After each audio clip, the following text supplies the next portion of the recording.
अब समस्या दूसरी, रट गए तो एक बार तो सड़न छोड़ दियो, रट गए, नदी पड़ी तो गंगा नदी साड़ी रट के मारती, लेकिन दोबारा उसको नहीं छेड़ा। हमारे दिमाग में 24 घंटे बाद भूलने की प्रक्रिया शुरू हो जाती है। अगर उस टॉपिक को आपने 24 घंटे में दोबारा एक बार नहीं पढ़ा तो कोई औचित्य नहीं है रटने। इतना बड़ा विद्वान हो गए थे, विवेकानंद हुए थे, एक पढ़ेड़ थारे याद रहे। विवेकानंद जी गए तो एक पढ़ेड़ो थारे कौन रहे, दुनिया के किसी आदमी को नहीं रहता। 0.01% ऐसे लोग होते हैं जिनके एक बार पढ़ी हुई चीज याद रहती है। जो टॉप में आता है ना, मेरिट 70% रही सेकंड ग्रेड की, और जिसने पहली रैंक हासिल की है ना, उसके बने हैं 76%। तो फिर अगर अब ये मान ले कि इसकी पहली रैंक आई, ये बड़ा इंटेलिजेंट लड़का है, तो भाई छिंतरी क्यों आया, सोमू सो क्यों को नहीं आया? क्योंकि जो चीज एग्जाम में आई है प्रत्येक चीज उसी की पढ़ी हुई थी, रही तो को नहीं याद। पूरी की पूरी चीज किसी ही नहीं याद रहती। अब दूसरी समस्या, अगर 24 घंटे में एक बार रीडिंग मार ली तो दोबारा आप 7 दिन में एक बार मारनी पड़ेगी, फिर भूलने की प्रक्रिया 7 दिन तक रहेगी। उसके बाद आपको 1 महीने में एक बार रीडिंग मारनी, यानी महीने में आपको कम से कम 3 बार वो चीज रीडिंग मारनी होगी।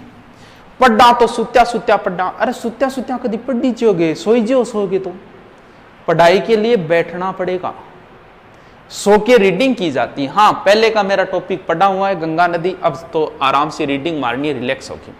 लेकिन नया टॉपिक पढ़ रहे तब आप सो के नहीं पढ़ सकते, कोई मतलब नहीं, सो जा फिर, रहने दे, क्यों माथा बची करे। देखो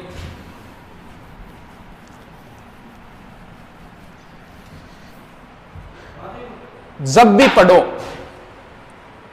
जब भी पास में रफ रजिस्टर होना चाहिए। कैसे पढ़ना है, रफ रजिस्टर में क्या लिखना है? आपने टॉपिक पढ़ा महाराणा प्रताप, पास में आपने लिखा, लिखते रहो कि महाराणा प्रताप का जन्म 1540 में हुआ, पास में रफ रजिस्टर में लिख दो 1540। महाराणा प्रताप का जन्म कुंभलगढ़ दुर्ग में हुआ, पास में लिख दो कुंभलगढ़। बचपन का नाम किक्का था, लिख दो, क्यों काम की चीज तो ये है, बाकी तो कनेक्टिंग वर्ड है, आपने रफ में लिख दिया। अब उसकी रीडिंग कैसे मारनी है, अब क्या करना है? अब आप ये देखो, दोबारा रीडिंग मारो, 1540 में क्यों जन्म, अच्छा कुंभलगढ़ दुर्ग, अच्छा कुंभलगढ़ दुर्ग, किक्का की चीज हो, मान लो आपके नहीं याद रहा कि किक्का क्या था, तब आप उसमें देखो कि किक्का क्या था। यह होती है पढ़ने का तरीका। हमेशा रफ रजिस्टर नजदीक रखो, उसमें से लिखते जाओ, उसको फिर देखोगे यार ये क्या चीज लिखी थी मैंने, ये क्या चीज लिखी थी। क्योंकि काम करो तो कुछ ऐसा करो, जिंदगी में कुछ भी कर लेना, भले ही चाय बेच लेना, भले ही जूस की दुकान खोल लेना, लेकिन बढ़ाओ ना, जो चीज बनाओ। पढ़ा रहे हो तो साला ऐसा पढ़ाओ कि तुम्हारे जैसा शहर में कोई और ना पढ़ाता हो। चाय बनाते हो तो ऐसी बनाओ कि तुम्हारे जैसी कोई चाय ना बनाता हो शहर में, लोग तुम्हारे पास 10 किलोमीटर से चल के आएंगे। छोटे से गांव में पढ़ाता था मैं, तारानगर, और उसमें मैंने अजमेर जोधपुर तक के बच्चे पढ़ाए थे। क्योंकि आप अगर अच्छी चीज देते हो, लोग तुम्हारे पास चल के आएंगे, तुम्हें प्रचार करने की जरूरत नहीं होगी। सारा पढ़ो तो ऐसा पढ़ो कि तुम्हारे जैसा क्लास में कोई और ना पढ़ता हो। अब पतो के लागे कोई और पढ़ा है कौन पढ़ा है, अपनी आदत होती है।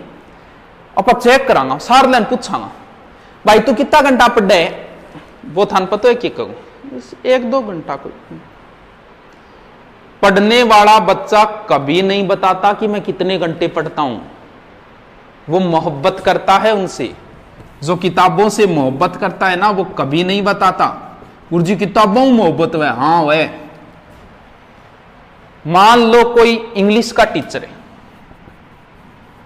या हिंदी का है, आप इंग्लिश के टीचर के सामने इंग्लिश की निंदा कर देना, ना अंग्रेजी कोई विषय है ये कह देना आप, भाई साहब उसकी बीपीआई हो जाएगी। ज्योग्राफी वाले के सामने ज्योग्राफी की निंदा कर देना, बीपीआई हो जाएगी उसकी, गुस्सा आएगा उसका। क्यों? क्योंकि वो किताबों से मोहब्बत करता है। बीए के अंदर आपा जाता, रजिस्ट्रियां मोड़ गए, स्टाइल चलता। अब आप कोचिंग में आते हो, किसी बच्चे का रजिस्टर मुड़ा हुआ है क्या? नहीं है। मैं किसी चीज का ध्यान नहीं रखता, लेकिन मेरे पास किताबें पड़ी है, एक भी किताब का पेच मुड़ा हुआ नहीं मिलेगा, क्योंकि किताबों से मोहब्बत है। जिस दिन किताबों से मोहब्बत होगी ना, बस कमरों वेगो, कमरे के चारों ओर किताबां पड़ी होगी, बीच में ही सोनो उठनो। अगर कोई बच्चा भी किताब फाड़ देना, इतना गुस्सा आता है थप्पड़ मार दोगे उसे, क्योंकि अब आपको किताबों से मोहब्बत हो गई। जिंदगी में सिर्फ 6 महीने किताबों से मोहब्बत कर लो, ये मान लो ये आपको सफलता की ओर ले जाएगी, क्योंकि जिसे चाहो उसे हासिल करो। दिमाग की 3 अवस्थाएं होती है, एक चेतन, एक अचेतन, एक अर्धचेतन। जिसे चाहते हो ना उसे हासिल करो। मान लो कभी किसी से मोहब्बत की, बेपनाह मोहब्बत की, उसे हासिल नहीं कर पाए। 3 अवस्थाएं हैं। एक तो चेतन है जो हमेशा एक्टिव रहता है, जैसे मैं आपसे पूछूं राजस्थान की राजधानी जयपुर। अचेतन, अर्धचेतन, यानी बात गम कह जीभ के नीचे आ रही है, बस जीभ के नीचे आ रही है। जैसे मैं यह कहूं कि जयपुर को राजधानी किस कमेटी की सिफारिश पे बनाएगी, तब यार मेरे याद तो है, जीभ के नीचे दब रही है तो जीभ काट ले, वो होती है अर्धचेतन। सबसे ज्यादा खतरनाक होता है ये, किसी से प्रेम किया, विवाह कहीं और हो गया उसका, इसके बाद हमें ये चीज तकलीफ देती है, हमने इसे बुलाने की कोशिश की और उस चीज को हमने अचेतन मन में डाल दिया। ये चीज तकलीफ, जो चीज हमें तकलीफ देती है उसे हम अचेतन में डाल देते हैं। इस चीज को हमने अचेतन अवस्था में डाल दिया। कुछ सालों बाद, 2 या 3 साल बाद दोबारा देखा उसको, वही चीज जो अचेतन मन में डाली थी आज दोबारा चेतन मन में आ गई वो, और फिर ये आपको परेशान करेगी। राजस्थान पुलिस में लगने का सपना था, नहीं लग पाए। ये चीज आपको परेशान करती है, आपने उसे अचेतन मन में डाल दिया। यार अब जैसे तैसे ना यार, बढ़िया को नहीं नौकरी, जिया तिया करके उस चीज को हमने बुला दी, क्योंकि ये चीज हमें तकलीफ दे रही थी। जो चीजें हमें तकलीफ देती है हम उसे अचेतन मन में भेज देते हैं। अब 2 साल बाद पड़ोस के किसी लड़के के बारे में सुना कि उसका राजस्थान पुलिस में सिलेक्शन हो गया। अब जो चीज अचेतन मन में डाली थी वो वापस चेतन में आ गई। उस रात तुम्हें नींद नहीं आएगी। कभी किसी को देखा, जा रहे थे, किसी पुलिस कांस्टेबल को वर्दी पहने में देखा, जो चीज हमने भुला रखी थी, अचेतन मन में भेज दी थी, आज वो फिर चेतन मन में आ गई। तुम्हें ये जिंदगी भर अचेतन मन परेशान करेगा। नौकरी लगना है, जिसे चाहो उसे हासिल करो, वरना फिर तुम्हें ये मन हमेशा परेशान रुलाएगा तुम्हें।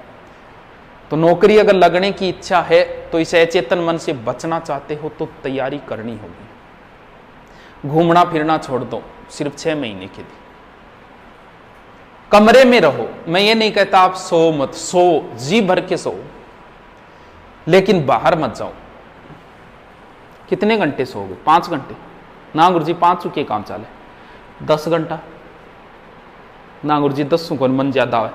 12 घंटा ना, 12 कौन काम चल, 15 कुंभकर्ण तो कौन तू, 15 घंटा मान ले, बाकी कितना बच गया? 9 मुई 4.5 और काट दे।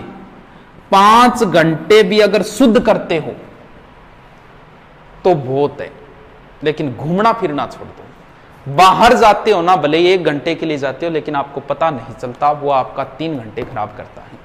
दोबारा पढ़ाई के लिए सेट होने में टाइम लगता है। घूमना फिरना एकदम छोड़ दो, कमरे के अंदर रहो, भले सो कितना ही।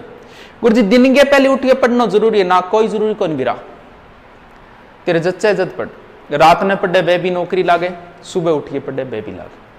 फर्क इतना ही है, सुबह आप 4 बजे से उठ के 7 बजे तक 3 घंटे करते हो, तो वो 3 घंटे रात को 6 घंटे के बराबर है। इतना फायदा जरूर होगा, वरना कोई फर्क नहीं पड़ता। दिन में पढ़ो, रात में पढ़ो, कोई फर्क नहीं पड़ता। रात को पढ़ने वाले भी नौकरी लगते हैं, दिन में पढ़ने वाले भी नौकरी लगते हैं। जिस दिन लगोगे ना, अहंकार में ना सही, उस दिन खड़े होके कहना कि कट ना पाई किसी से चाल मेरी, लोग देने लगे मिसाल मेरी, और वो भी मेरे फेंके हुए जुमलों से काम लेते हैं, जिनसे बंद है बोल चाल मेरी।